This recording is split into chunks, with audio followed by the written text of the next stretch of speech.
यो कार्यक्रम गर्दै गर्दा हाम्रो चाहिँ राष्ट्रिय लोक तथा दोहोरी गीत प्रतियोगिता प्रतिष्ठानले यस क्षेत्रमा यस क्षेत्रको हाम्रो चाहिँ कलालाई संस्कृतिलाई संरक्षण गर्नका लागि निरन्तर रूपमा कार्यक्रम गर्दै आएको छ। तपाईहरु धन्यवादको पात्र हुनुहुन्छ। सँगसँगै सुदूरपश्चिम प्रदेश सरकारले पनि प्रज्ञा प्रतिष्ठान सुदूरपश्चिम प्रज्ञा प्रतिष्ठानका माध्यमबाट हाम्रो भाषा संस्कृति र हाम्रो लोक साहित्य हाम्रा यहाँका ठाडी भाका लगायतका विभिन्न हाम्रा पुराना संस्कृति रीतिरिवाजहरूलाई संरक्षण गर्ने काम गर्दै आएको छ। म मन्त्री हुँदै गर्दा हाम्रो भाटजी भेट्न जानुभएको थियो मन्त्रालयमा, यो कार्यक्रम हामी गर्दैछु भनेर। मैले तत्कालै चाहिँ त्यहाँको प्रज्ञा प्रतिष्ठानको उपकुलपतिलाई फोन गरेर यो कैलाली कञ्चनपुरमा धेरै कार्यक्रमहरू यस्ता हामी गर्छौँ, पहाडका जिल्लाहरूमा भएको छैन, पहाडको जिल्लामा पनि हामीले चाहिँ यी कार्यक्रमलाई हाम्रो तर्फबाट सहयोग समर्थन सपोर्ट गर्नुपर्छ, के योगदान गर्नुपर्छ तपाईँ गर्नुहोस् भनेपछि उहाँहरूले चाहिँ सुदूरपश्चिम प्रज्ञा प्रतिष्ठानसँग कार्यक्रम गर्नुभयो। त्यस्तै अहिले बाजुरामा भोलि म बाजुरा जाँदैछु, बाजुराको स्वामी कार्तिक गाउँपालिका कम्पनी यस्तै देउडा कार्यक्रम देउडा लगायत संस्कृति सम्बन्धी कार्यक्रमहरू छ। त्यसैले हामीले हाम्रो संस्कृतिलाई बचाउनका लागि, हाम्रा पुराना संस्कारहरूलाई बचाउनका लागि हाम्रो गाउँ समाजमा हिजो मेलापातमा जाँदै गर्दा आफ्ना पीडा वेदनाहरू प्रेमका गीतहरू जसरी चाहिँ मान्छेहरू गाउने गर्थे, मेला ठेलामा गाउने गर्थे, ती समाजमा रहेका संस्कृतिहरूलाई जगेर्ना गर्नुपर्छ। हाम्रो पहिचान भनेको हाम्रो संस्कृतिको जगेर्ना हो। त्यसैले हाम्रो पहिचान हाम्रो चाहिँ सुदूरपश्चिमका वासीहरूको, असमका वासीहरूको, असममा भएका हाम्रा पुराना संस्कृतिहरूलाई, पुराना गीत न्याउले खेलहरूलाई, पुराना चाहिँ लोक भाकाहरूलाई, हामीले चाहिँ हाम्रा चाहिँ भुवा पुतलाहरूलाई, यी सबै कुराहरूलाई हामीले संरक्षण गर्यौँ। हामीले चाहिँ भने मात्रै हाम्रो पहिचानलाई हामी जोगाउन सक्छौँ। त्यसैले आफ्नो पहिचानलाई जोगाउनका लागि पनि यस्ता संस्कृतिहरू हाम्रो चाहिँ जोगाउनका लागि हामी सबैको योगदान दिनुपर्छ। र अहिले हाम्रो संस्कृतिलाई अलिकति भए पनि अब मान्छेहरूले भन्ने गर्छन् हाम्रो संस्कृति लोप हुँदै गएको छ, हराएको छ भन्ने कुरा आयो। अघि घोडे नाचको कुरा आउँदाखेरि ती प्रसङ्गहरू कतिपय संस्कृतिलाई हामीले जोगाउन सकेका छैनौँ, त्यो यथार्थ सत्य हो। तर त्यति हुँदाहुँदै पनि हामीले अहिले सुदूरपश्चिमवासीहरूले हाम्रो चाहिँ पहिले हाम्रा गाउँघरमा खेल्ने खेलहरू, देउडा खेलहरू, हाम्रा गाउँघरमा गाउने ठाडी भाकाहरू, हाम्रा गाउँघरमा खेल्ने पुतलाहरू, भुवाहरू हामीले हाम्रो सुदूरपश्चिमभित्र मात्र होइन, हाम्रो गाउँभित्र मात्र होइन, हाम्रा कलाकारिताको क्षेत्रमा लाग्ने दाजुभाइ दिदीबहिनीहरूले राष्ट्रिय स्तरमा आफ्नो पहिचान बनाउनु। काठमाडौँमा हाम्रा प्रतियोगिताहरू हुन्छन्, देउडाहरू हुन्छन्। हामी हिजो पढ्दै गर्दाखेरि ती कार्यक्रमहरू हुँदैन थिए। धनगढीमा म पढ्न गएँ, धनगढीमा पढ्न जाँदाखेरि पारीको चाहिँ जति क्याम्पसहरूमा प्रोग्राम हुन्थ्यो, स्कुलहरूमा प्रोग्राम हुन्थ्यो, त्यहाँ प्रोग्राम हुँदाखेरि जम्मै हिन्दी फिल्मका गीत गाउने चलन मात्रै थियो। अहिले यसो म जान्छु, कलेजहरूमा जान्छु, सामाजिक विकास मन्त्री भएको छु, शिक्षा पनि हाम्रो क्षेत्र हो।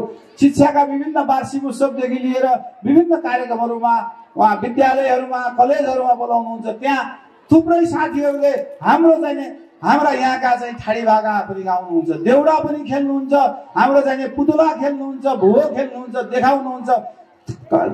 कतिपय मञ्चहरूमा काठमाडौँमा पनि हाम्रा समाजहरू, हाम्रा चाहिँ अछामी समाज, सेवा समाज छन्, अरू थुप्रै विभिन्न जिल्लाका समाजहरू छन्, ती समाजहरूले पनि यी कार्यक्रमहरू गर्दै गरेका छन्। त्यसैले मैले देखेको हिजो हाम्रो गाउँघरमा रहेको संस्कृतिलाई, हाम्रो गाउँघरमा रहेको चाहिँ हाम्रो लोकगीतलाई, हाम्रो गाउँघरमा रहेको देउडालाई अहिले राष्ट्रिय रूपमा अरू जिल्लाका मान्छेहरूले पनि, मैले धेरै जिल्लाका दाजुभाइहरू, पूर्वका दाजुभाइहरू भेट्दै गर्दा हो तपाईँको चाहिँ एकै राज्यको राइजमा मैले सुनेको छु, जनक कार्कीजीको गीत सुनेको छु, रूपकको हाम्रो भाइले यहाँ प्रस्तुत गरेको, हर्क विधेयजीले गीत गाएको, अरू अन्य चाहिँ भरत अधिकारीजीले प्रस्तुत गर्नुभयो, उहाँहरूका पनि गीत गाएको सुनेको छु भनेर अरू सुदूरपश्चिमभन्दा बाहिरका मान्छेहरूले सुन्ने गरेको छु। त्यसैले मेरो अर्थमा मैले मेरो बुझाइमा हिजोभन्दा हाम्रो चाहिँ संस्कृतिले अझ प्रसार पाएको मैले भेटाएको छु।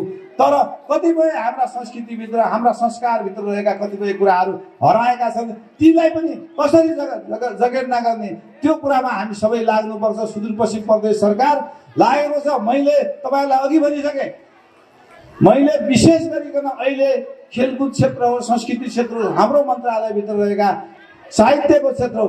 अब नजिक मन्त्रालय छ कैलाली कञ्चनपुरका विभिन्न सांस्कृतिक समाजहरू क्लबहरू आएर चाहिँ त्यहाँ ल हामी यो कार्यक्रम गर्दैछौँ, यसो गर्दैछौँ, प्रस्तावना पत्रहरू पेश गर्नुहुन्छ।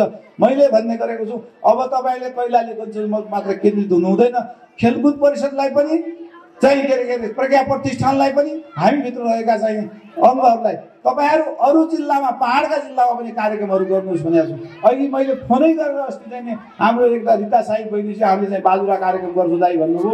ल उहाँको बाजुराको लागि तपाईँ सहयोग गर्नु कति सकिन्छ?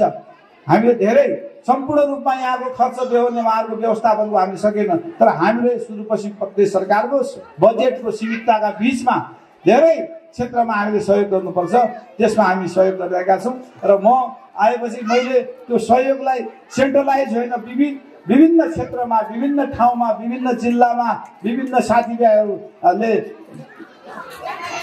सहयोग गर्नुपर्छ। विभिन्न ठाउँमा हामीले सहयोग गर्दै गर्दा विभिन्न ठाउँमा रहेका प्रतिभाहरूले पनि आफ्नो प्रतिभालाई प्रस्तुत गर्ने, आफ्ना प्रतिभालाई देखाउने, प्रदर्शन गर्ने, आफ्नो प्रतिभालाई चाहिँ उजागर गर्ने, आफ्नो प्रतिभालाई को क्षमतालाई बढाउने काम चाहिँ गर्छ यसले भनेर हामीले चाहिँ यी कार्यक्रमहरू अरू जिल्लालाई पनि सहयोग गर्नुपर्छ भन्ने धारणा बनाएको छु। आगामी दिनमा पनि तपाईँहरू जस्तै चाहिँ यो लोक तथा दोहोरी गीत प्रतिष्ठानलाई अझ तपाईँ राम्रो काम गर्दै जानुहोस्। सुदूरपश्चिम प्रदेशका सरकारका तर्फबाट गर्ने सहयोगका लागि पनि तपाईँहरूका बिचमा प्रतिबद्धता व्यक्त गर्दछु। अझै अन्य सङ्घ संस्थाहरूले पनि यस्ता कार्यक्रमहरू हाम्रो संस्कारलाई, हाम्रो संस्कृतिलाई, हाम्रो चाहिँ रीतिरिवाजलाई, हाम्रो भाषालाई, हाम्रो चाहिँ हामी बिचमा रहेका पुराना चाहिँ चालचलनहरूलाई संरक्षण गर्ने काममा लाग्ने सङ्घ संस्थालाई सहयोग गर्नका लागि म आफू यो मन्त्रालयमा रहेकोसम्म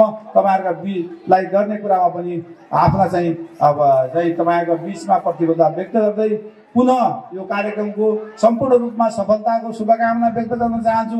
भाषण भन्दा पनि हामी यो मनोरञ्जन मात्र होइन, हामीले चाहिँ यो मनोरञ्जन सँगसँगै हामीले चाहिँ हाम्रो संस्कृति भाषा मात्रमा हाम्रो तनाव, अघि हाम्रो उद्घोषकजीले भन्नुहुन्छ मान्छे धेरै तनावमा छन्, अहिले तनावबाट मुक्ति गर्ने पनि एउटा उपाय हो। हामीलाई शारीरिक रूपमा मानसिक रूपमा स्वस्थ पनि बनाउँछ यसले। त्यसैले हाम्रो जीवनका लागि, हाम्रो जीवनशैलीका लागि,